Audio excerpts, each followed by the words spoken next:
Hello guys, welcome to my YouTube channel. This is 100 days of machine learning and today is day 14. हमने पिछली video में एक end to end machine learning project किया था जो कि बहुत ही सिंपल सा टॉय डेटा सेट के ऊपर बनाया हुआ था, ठीक है। और अब हम लोग आज के वीडियो से मतलब आगे जितने भी वीडियोस हैं उसमें हम लोग उन्हीं स्टेप्स को ब्रेक डाउन करके एक एक करके पढ़ेंगे, ठीक है। सो आज हम लोग सबसे पहले स्टेप के ऊपर फोकस करने वाले हैं, that is framing the problem, ठीक है। सो होता क्या है कि जब आप as a junior data scientist join करोगे किसी कंपनी में, तो आप एक बड़ी टीम का पार्ट रहते हो, ठीक है। अब उस बड़ी टीम में आपको लेट्स से वो बड़ी टीम को एक बड़ा सा प्रोजेक्ट बना रही है, कुछ भी हो सकता है, रिकमेंडर सिस्टम या फिर कोई प्रिडिक्टिव मॉडलिंग सिस्टम कोई बना रही हो। तो वहां पे आपको कोई छोटा सा काम मिलता है क्योंकि आपके 10 15 20 डेटा साइंटिस्ट हैं और सिंस आपने जस्ट ज्वाइन किया तो आपको कोई छोटा सा काम मिल जाएगा डेटा प्री प्रोसेस करने को, या फिर एक पर्टिकुलर मॉडल को पकड़ के आप ट्रेन करते हो, कुछ भी इस तरह का काम आपको मिलता है, right. But once you grow up, like जब आप और ज्यादा टाइम स्पेंड करते हो कंपनी में और लीडरशिप पोजीशंस अटेन करते हो, ठीक है, तो क्या होता है कि तो आपको जो प्रॉब्लम्स होती है ना वो आप like end to end plan करते हो कि कैसे उसको सॉल्व किया जाएगा, because now you are the leader. तो एग्जैक्ट स्टेप्स क्या है ये आपको डिसाइड करना है, ठीक है। तो इसीलिए आज का वीडियो इज इंपॉर्टेंट क्योंकि भले ही आपको पहले दिन से ये करने को ना मिले, बट आपका प्रोग्रेस उस कंपनी में इस चीज पे डिपेंड करता है कि आपका प्रॉब्लम सॉल्विंग स्किल कैसा है, ठीक है। तो आज की वीडियो में I am just going to tell you कि अगर आपको एक बिजनेस प्रॉब्लम दिया जाए, ठीक है, मतलब एक बिजनेस को अगर कोई प्रॉब्लम हो रही है उसके बारे में अगर आपको बताया जाए, तो क्या आप उसको मशीन लर्निंग प्रॉब्लम में कन्वर्ट कर सकते हो कि नहीं, और फिर उसको सॉल्व कर सकते हो कि नहीं, ठीक है। तो that is the whole idea for today's video कि आज की डेट में अगर मुझे कोई एक बिजनेस प्रॉब्लम मिल रहा है तो मैं उसको मशीन लर्निंग प्रॉब्लम की तरह कैसे कन्वर्ट करूंगा, ठीक है। तो let me share the screen first.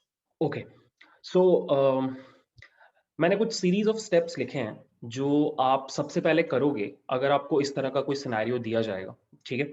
अब ये सीरीज ऑफ स्टेप्स अगर मैं ऐसे पढ़ाने लग जाऊं बुक्स की तरह तो थोड़ा बोरिंग हो जाएगा। सो मैंने डिसाइड किया है कि मैं एक एक्चुअल केस स्टडी के बारे में बात करूंगा। मैं एक एक्चुअल एग्जांपल लूंगा, एक एक्चुअल कंपनी का, और उस कंपनी में घुस करके हम एज अ डेटा साइंटिस्ट काम करेंगे, ठीक है। तो let's take an example of Netflix. हम सभी लोग जानते हैं नेटफ्लिक्स के बारे में। इट्स अ ग्रेट कंपनी और आज की डेट में probably number one OTT platform है और बहुत तेजी से ग्रो कर रहा है, ठीक है।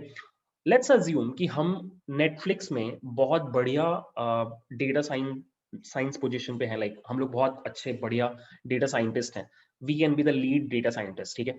अब नेटफ्लिक्स में एक मीटिंग चल रहा है इस पॉइंट पे कि नेटफ्लिक्स का रेवेन्यू कैसे बढ़ाया जा सकता है, ठीक है। और सारे जो इंपॉर्टेंट पर्सनालिटीज हैं अभी कंपनी में, सीईओ हो गया, सीटीओ हो गया, आपका ऑपरेटिंग ऑफिसर्स हो गए, और आप भी हो उस मीटिंग में, ठीक है। इट्स अ बिग मीटिंग और बहुत इंपॉर्टेंट मीटिंग है। वहां पे डिस्कस किया जा रहा है कि नेटफ्लिक्स का रेवेन्यू कैसे बढ़ाया जा सकता है, राइट। अब you are sitting in that meeting और आपसे भी पूछा गया कि बताओ, you are the head of data science team, what do you think Netflix का रेवेन्यू कैसे बढ़ाया जा सकता है। तो आपके दिमाग में क्लिक किया कि रेवेन्यू बढ़ाने के दो तरीके होते हैं। एक तरीका ये है कि हम ज्यादा नए कस्टमर्स को ला पाए अच्छा मार्केटिंग करके, ठीक है। सेकंड तरीका है कि आपके जो एग्जिस्टिंग कस्टमर्स हैं उनसे आप ज्यादा चार्ज करने लग जाओ, ठीक है। और थर्ड जो सॉल्यूशन है वो ये है कि आपके जो वो कस्टमर्स है जो प्लेटफॉर्म छोड़ के जा रहे हैं उनको आप किसी तरीके से रोक लो, ठीक है। तो नए कस्टमर्स लाना डिफिकल्ट है, एग्जिस्टिंग से ज्यादा लेना गलत बात है। तो आपके दिमाग में क्लिक किया कि क्यों ना हम एग्जिस्टिंग कस्टमर्स जो छोड़ के जा रहे हैं उनको किसी तरीके से रोक पाए, तो मुझे प्रॉफिट दिख रहा है, ठीक है। तो आपने यही बात पुट किया, आपने बोला कि व्हाट इफ बॉस हम चर्न रेट को घटा दें। नाउ चर्न रेट अगर आपको नहीं पता है तो मैं आपको जल्दी से डिफाइन करके बताता हूँ। चर्न रेट किसी भी प्लेटफॉर्म पे कैसे निकाला जाता है कि अभी जितने भी आपके एक्टिव यूजर्स हैं, इनफैक्ट जितने भी आपके यूजर्स हैं, उनमें से in a given period, let's say monthly या ईयरली बेसिस पे, कितने कस्टमर्स प्लेटफॉर्म छोड़ के जा रहे हैं। I give you one example, let's say Netflix में 100 यूजर्स हैं और नेटफ्लिक्स का मंथली चर्न रेट इज 2%, ठीक है। तो इसका मतलब है कि एक महीने बाद सिर्फ 98 कस्टमर्स बचेंगे, ठीक है। और फिर उसके एक महीने बाद 98 का 2% बचेगा, सॉरी 98 का 98% बचेगा, ठीक है। उसके बाद फिर 2% आप हटाते जाओ एग्जिस्टिंग में से, दैट इज चर्न रेट, ठीक है। तो अगर ये चर्न रेट बहुत ज्यादा है तो ऑब्वियसली आपकी कंपनी को नुकसान होने वाला है, ठीक है। अब एक डाउट जब मुझे आता था जब मैं चर्न रेट के बारे में पढ़ता था कि यार ऐसे तो 2% करते करते कंपनी खत्म हो जाएगी, ऐसा नहीं होता है, आपके नए कस्टमर्स भी आते रहते हैं और जनरली जो नए कस्टमर्स के आने का रेट होता है, वो चर्न रेट से ज़्यादा होता है, तभी आपके कस्टमर्स ग्रो करते हैं over a period of time. It's like ज़िंदा और मतलब पैदा होना और मरना, like birth rate and death rate. अगर आपका death rate is greater than birth rate, तो आपका पॉपुलेशन खत्म हो जाएगा। अगर आपका birth rate is higher than death rate, तो वो ग्रो करेगा पॉपुलेशन, ठीक है? तो वही सीन है यहाँ पे। चर्न रेट मैंने जितना पढ़ा है नेटफ्लिक्स में इज़ अराउंड 4% आज की डेट में, ठीक है? अब आपका टारगेट है इस 4% को नीचे लेके आना, प्रोबेबली 3.75 या 3.5। ये बहुत बड़ा ही हो जाएगा, मतलब ये इतना 0.25% का भी चेंज अगर आप ला पाओ नेटफ्लिक्स के स्केल पे, करोड़ों कस्टमर्स में, बहुत बड़ी बात है ये। तो मैं थोड़ा-सा ज़्यादा बोल दिया यहाँ पे, 3.75 बहुत ज़्यादा है। बट लेट्स से हमारा प्रॉब्लम स्टेटमेंट ये निकला एंड में कि मुझे किसी तरीके से चर्न रेट को घटाना है। क्योंकि अगर चर्न रेट घटेगा, तो इतने जो परसेंट लोग रुक गए मेरे प्लेटफॉर्म पे, उतने ज़्यादा लोग अब मुझे पैसे दे रहे हैं मंथली बेसिस पे, क्योंकि नेटफ्लिक्स का सब्सक्रिप्शन मॉडल है, पर मंथ बेसिस पे आप चार्ज करते हो, तो कस्टमर अगर रुक गया, तो पे तो करेगा ही, राइट? तो यही सीन है, ठीक है? अब आपने क्या कर दिया, एक बिज़नेस प्रॉब्लम, आपका बिज़नेस प्रॉब्लम क्या था? Increase revenue. उसको आप इस चीज़ पे ले आए, एक मैथमेटिकल प्रॉब्लम में ले आए कि आपको 4% से इस मेट्रिक को घटा करके 3.75 तक लाना है। यही मेरा काम है। उस मीटिंग से जब आप निकले, तो आपके दिमाग में ये नहीं है अब कि मुझे रेवेन्यू बढ़ाना है। आपके दिमाग में ये है कि मुझे 4 से 3.75 लेके आना है churn rate. This is step 1। कभी भी आपको कोई बिज़नेस प्रॉब्लम जब मिले, आपका first instinct as a good data scientist should be कि मैं उसको मैथमेटिकल प्रॉब्लम में कैसे कन्वर्ट कर सकता हूँ, एक ऐसा प्रॉब्लम जिसको मैं बोल पाऊँ, अपनी टीम को बता पाऊँ। अब मैं घुसूंगा अपने ऑफिस में और मैं अपने टीममेट्स को बुला करके सीधे बोलूंगा कि सी हमारा नेक्स्ट 6 मंथ्स का टारगेट है चर्न रेट को 4 से 3.75 लेके आना। That should be our end goal. इसी के लिए हम लोग पागल हो जाएंगे। दैट इज द आइडिया, ठीक है? तो ये हो गई सबसे पहली बात, आपने एक बिजनेस प्रॉब्लम को मैथमेटिकल प्रॉब्लम में कन्वर्ट कर दिया। अब आता है सेकंड स्टेप। अब सेकंड स्टेप में आप क्या करते हो, आप खुद से बातें करते हो। आप सबसे पहले ये आइडेंटिफाई करते हो कि आप किस टाइप का प्रॉब्लम सॉल्व कर रहे हो। आप किस टाइप का प्रॉब्लम सॉल्व कर रहे हो, मतलब सुपरवाइज्ड है, अनसुपरवाइज्ड है, सुपरवाइज्ड है तो रिग्रेशन है या क्लासिफिकेशन है, राइट? अब यहां पर आपको क्या करना पड़ता है, you have to see the big picture. You have to see the big picture. Big picture का मतलब कई चीजें हो सकती हैं। पहला कि एंड प्रोडक्ट क्या होगा, what will be the end product, right? See आपको क्या करना है, आपको चर्न रेट रिड्यूस करना है, राइट? आपको चर्न रेट रिड्यूस करना है। चर्न रेट रिड्यूस कैसे होगा? चर्न रेट रिड्यूस तब होगा जब आप उन कस्टमर्स को रोक पाओ जो छोड़ के जाने वाले हैं। तो आपको चर्न रेट प्रिडिक्शन नहीं करना है, यहाँ पे कंफ्यूज मत होना। आपको चर्न रेट का प्रिडिक्शन नहीं करना है, ये अलग काम है, ये किसी और का काम है। चर्न रेट का प्रिडिक्शन करना किसी और का काम है कि इतने परसेंट कस्टमर्स छोड़ के जाएंगे, किसी और का काम है। आपका काम है उसको घटाना। आपका काम है उन लोगों को रोकना जो जाने वाले हैं। तो यहाँ पे आपको सबसे पहले ये पता करना है कि कौन लोग छोड़ के जाने वाले हैं। This is your main task. If you have to reduce the churn rate, then your main task is to identify the customers who are going to leave the platform, right? तो मेरा टास्क ये हो गया सबसे पहले तो कि मुझे अपने उन कस्टमर्स को आइडेंटिफाई करना है जो प्लेटफॉर्म छोड़ के जाने वाला है। क्या कोई कस्टमर छोड़ के जाने वाला है? यस और नो, ठीक है? अब क्वेश्चन आता है कि एंड प्रोडक्ट क्या होगा, मैं बनाने वाला क्या हूं? मुझे उनको रोकना है, राइट? तो रोकने के लिए मुझे कुछ तो करना पड़ेगा। लेट्स से मुझे पता चल गया, मैंने आइडेंटिफाई कर लिया कि ये बंदा है, ये प्लेटफॉर्म छोड़ के जाने वाला है, राइट? तो अब मैं उसको रोकने के लिए क्या कर रहा हूँ, ये मुझे डिसीजन मेकिंग करना है। अब यहाँ पे चीजें थोड़ी कॉम्प्लेक्स हो सकती हैं because you are working for a big organization. आप मल्टीपल चीजें कर सकते हो किसी को रोकने के लिए। एक इमीडिएट चीज आप ये कर सकते हो कि उसको अगले महीने थोड़ा सा डिस्काउंट दे दो। आप बोलो कि here is a discount for you 50%। तो हो सकता है कि 50% कम पे करने के हिसाब से वो रुक जाए। आप एक तरीका ये अपना सकते हो, राइट? सेकेंड है कि आप ये आइडेंटिफाई करो कि उसको परेशानी क्या हुई है, राइट? क्या उसको अपने पसंद का कंटेंट नहीं मिल रहा, या फिर वो थोड़ा ज्यादा एज का यूजर है और हमारा यूआई नेविगेट नहीं कर पा रहा, या फिर उसके एरिया में इंटरनेट का प्रॉब्लम है, कुछ भी आप पता करो कि उसके साथ हो क्या रहा है, ठीक है? तभी आप उसका प्रॉब्लम सॉल्व कर पाओगे। बट अभी आपने इमीडिएट प्लान क्या किया? मेरा इमीडिएट प्लान है कि मैं अभी, सिंस मुझे कस्टमर्स का प्रॉब्लम आइडेंटिफाई करने में 1-2 महीने का टाइम लग सकता है, बट कस्टमर तो तुरंत छोड़ के चला जाएगा। तो मेरा immediate plan of action is कि जैसे मैं आइडेंटिफाई करता हूँ कि कोई कस्टमर छोड़ के जा रहा है, मैं उसको तुरंत इंस्टेंट डिस्काउंट ऑफर करूंगा उसके नेक्स्ट नेक्स्ट मंथ के सब्सक्रिप्शन पे। लेट्स होप रुक जाए। तो इस पॉइंट पे अगर आप देखो, तो ऐसा लग रहा है कि जैसे आप जो ये प्रॉब्लम सॉल्व कर रहे हो, ये एक्चुअली सुपरवाइज्ड मशीन लर्निंग वाला प्रॉब्लम है और आपको एक क्लासिफिकेशन प्रॉब्लम मिल रहा है, क्लासिफिकेशन प्रॉब्लम मिल रहा है, जहां पे आपको हर एक इनकमिंग कस्टमर के लिए ये प्रिडिक्शन करना है कि क्या वो इस मंथ प्लेटफॉर्म छोड़ेगा या नहीं छोड़ेगा। राइट, अभी तक आपके दिमाग में ये पिक्चर बना कि मुझे हर कस्टमर के लिए प्रिडिक्शन करना है कि प्लेटफॉर्म छोड़ेगा कि नहीं छोड़ेगा। बट सडनली से फिर आपका आपके कलीग के साथ डिस्कशन हुआ, उसने बोला कि एक बात बताओ, हर कोई जो प्लेटफॉर्म छोड़ के जाने वाला है, हम सबको बराबर क्यों मान रहे हैं? कुछ लोग ऐसे होंगे जिनका प्लेटफॉर्म छोड़ के जाने का मन ज्यादा कर रहा होगा, कुछ लोग ऐसे होंगे जिनका प्लेटफॉर्म छोड़ के जाने का मन थोड़ा बहुत कर रहा होगा। राइट, सभी लोगों के अंदर बराबर ऐसा नहीं होगा कि मुझे नेटफ्लिक्स छोड़ना है। कुछ लोग थोड़े ज्यादा पिस्ड ऑफ होंगे, कुछ लोग थोड़े कम पिस्ड ऑफ होंगे। तो सभी को बराबर डिस्काउंट क्यों देना? क्योंकि आप जिस स्केल पे डिस्काउंट दे रहे हो बहुत खर्चा हो सकता है।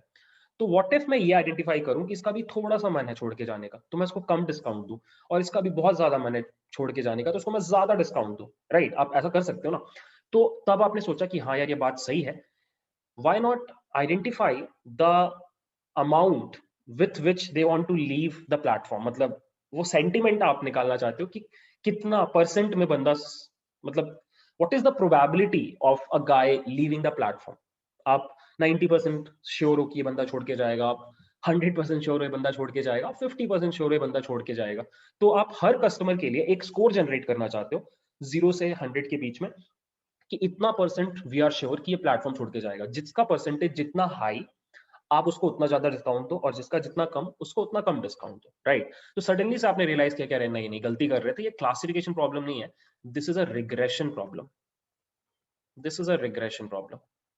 राइट, तो यही मैं आपको बोल रहा हूँ। देखो, हम एक्चुअली नेटफ्लिक्स में काम नहीं कर रहे, मैं बस आपको बता रहा हूँ कि हमारा थॉट प्रोसेस कैसा रहता है। तो इस पॉइंट पे आपको टाइप ऑफ प्रॉब्लम पता चल गया कि ओके, मैं रिग्रेशन प्रॉब्लम सॉल्व कर रहा हूँ, जिसका आउटपुट होगा हर कस्टमर के लिए कि वो कितना परसेंट चांस है कि वो छोड़ के जाएगा, और उसके अकॉर्डिंग मैं उसको नेक्स्ट मंथ डिस्काउंट दूंगा। और इसके अलावा और काम तो मैं करूंगा ही, बाकी टीम्स के साथ बैठ करके मैं प्रॉब्लम्स आइडेंटिफाई करूंगा कि कंटेंट कैसे इंप्रूव कर सकते हैं, यूआई कैसे इंप्रूव कर सकते हैं, क्या हमारे सब्सक्रिप्शन प्राइसेस हाई है, क्या हम उनको नीचे ला सकते हैं, कुछ भी इस तरह का आप सोचोगे, वो लॉन्ग टर्म प्लानिंग है, मैं अभी शॉर्ट टर्म बात कर रहा हूँ। ठीक है, तो ये हो गया सेकंड स्टेप।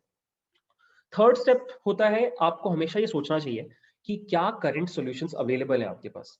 राइट, तो आप इस केस में क्या करते हो, आप अपने ऊपर सीटीओ वगैरह से जाके बात करते हो, जिनको सबके बारे में पता होता है, उनसे आप जाके बात करते हो, तो आपको पता चला कि हाँ एक एग्जिस्टिंग सॉल्यूशन तो है जो ओवरऑल चर्न रेट बताता है, ओवरऑल चर्न रेट नेटफ्लिक्स का पूरा, कि नेक्स्ट मंथ 5% के अराउंड होगा या 6% के अराउंड होगा, ये प्रिडिक्शन करके दे देता है। ऐसा एक मॉडल है आपके पास। राइट, और ये +-10% एक्यूरेट भी रहता है।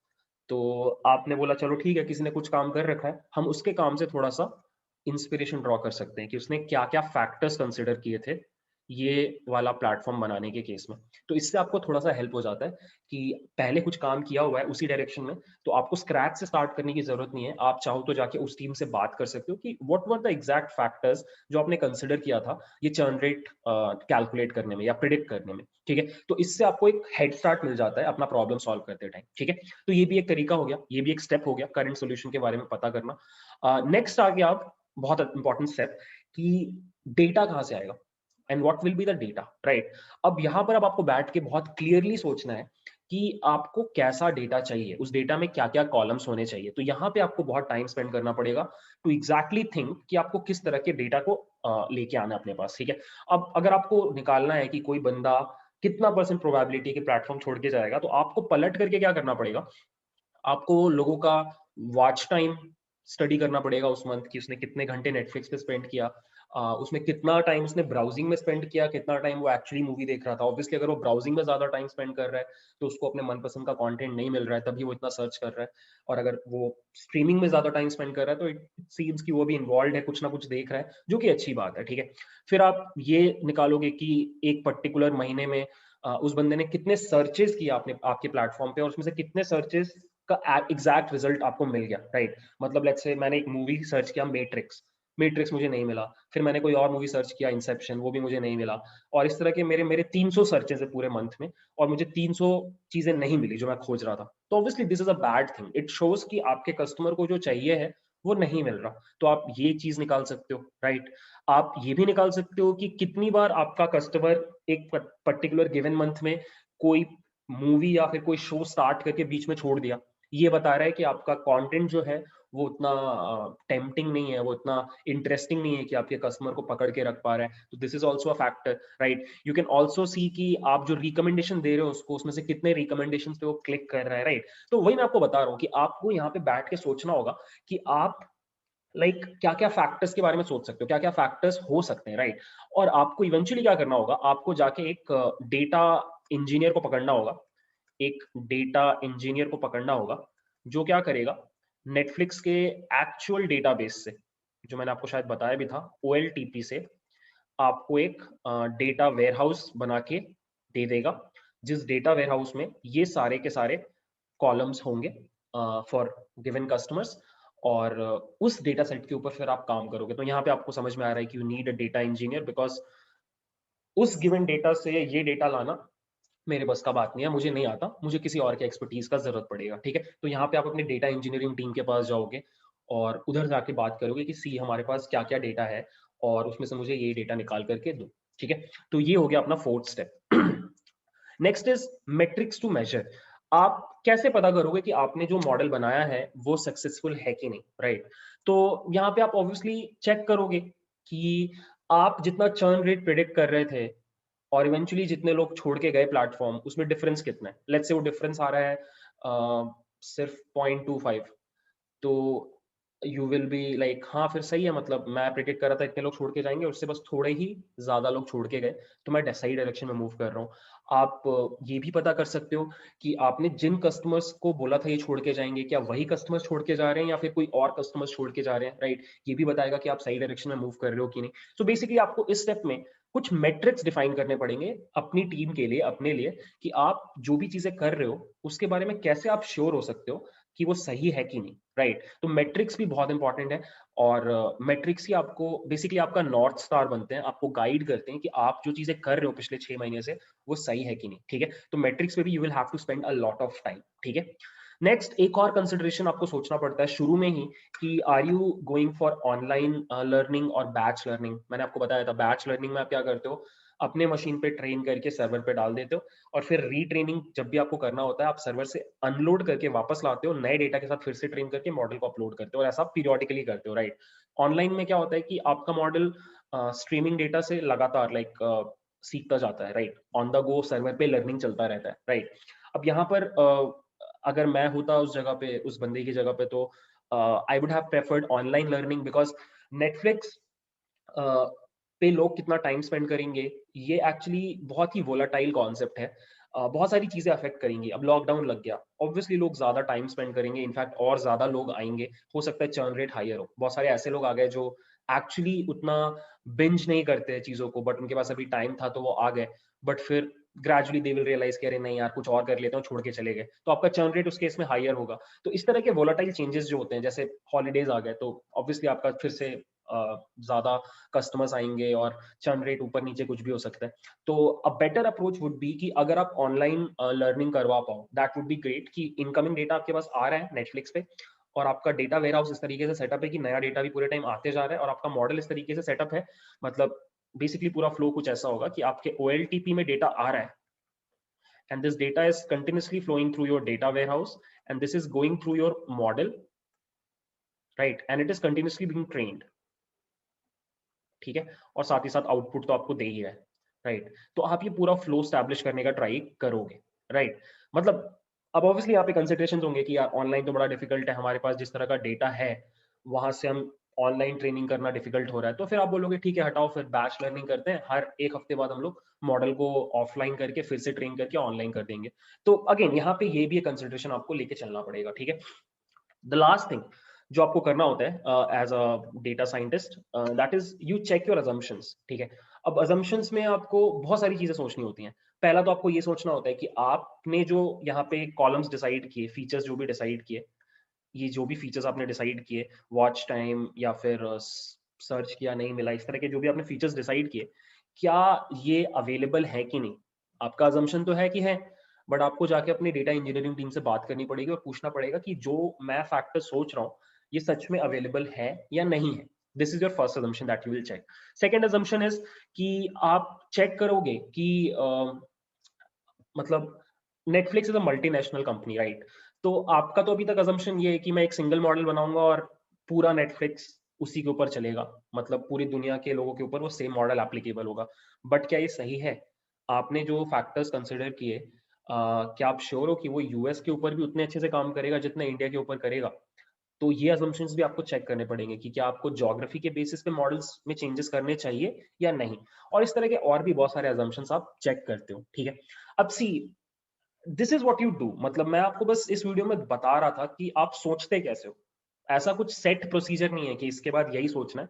मैं बस आपको बता रहा हूँ कि if you are going to become a data scientist ना, if you are going to become a data scientist, then you will have to think a lot, right? Problem को like सीधे आप कोड करना स्टार्ट नहीं कर दोगे। आपको पहले बैठ के उसके इर्द गिर्द पूरा सोचना पड़ेगा, तभी आप स्टार्ट करोगे। क्योंकि होता क्या है, if you are working for a big organization and you are the lead, तो आप विदाउट सोचे ऐसे काम करवाना स्टार्ट नहीं कर सकते, बिकॉज इनर्शिया बहुत ज्यादा होता है बड़ी कंपनीज का। तो आप एक बार अगर स्टार्ट कर दिया ना काम करना एक डायरेक्शन में, तो पता चला कि गलती हुई है और फिर वापस आके दूसरे डायरेक्शन में काम करना बहुत डिफिकल्ट और कॉस्टली होता है, राइट? क्योंकि आप पर आवर बेसिस पे लोगों को चार्ज कर, मतलब पैसे पे कर रहे हो, तो उतना काम वेस्ट हो जाएगा और फिर it does not reflect good on your leadership, ठीक है। तो एक चीज और मैं जो आपको बोलना चाहूंगा कि आप ऐसा सोच सकते हो कि यार मैं तो अभी बिगनर हूँ, मुझे तो छोटे मोटे काम पकड़ाए जाएंगे, तो मैं ये वीडियो क्यों देखूं, या ये वीडियो में जो देखा बताया जा रहा है वो मैं क्यों फॉलो करूं। उसका रीजन ये गाइस कि सी, एक पॉइंट पे किसी भी कंपनी में बहुत सारे फ्रेशर्स घुसते हैं, लेट्स से हजारों फ्रेशर्स घुसते हैं। 5 साल बाद क्या सभी मैनेजर बन जाते हैं? नहीं, सभी मैनेजर नहीं बनते। प्रोबेबली उनमें से 10 लोग या 25 लोग मैनेजर बनते हैं। ये कौन लोग होते हैं? ये वो लोग होते हैं जो इस तरह का लीडरशिप स्किल, इस तरह का थिंक थॉट प्रोसेस शो करते हैं। तो मैं वही चाह रहा हूँ कि जो भी लोग ये पूरा प्लेलिस्ट फॉलो कर रहे हैं, वो मशीन लर्निंग तो सीखे ही, बट वो अच्छा डेटा साइंटिस्ट बनना भी सीखें। तो इसलिए आज का वीडियो थोड़ा इंपॉर्टेंट है। अगर आप देख रहे हो पूरा तो ग्रेट, और नहीं देख रहे हो तो क्या कर सकते हैं, तो फिर आगे के वीडियोस देखना, ठीक है। So anyways guys, that's it for today's video. I hope you liked it.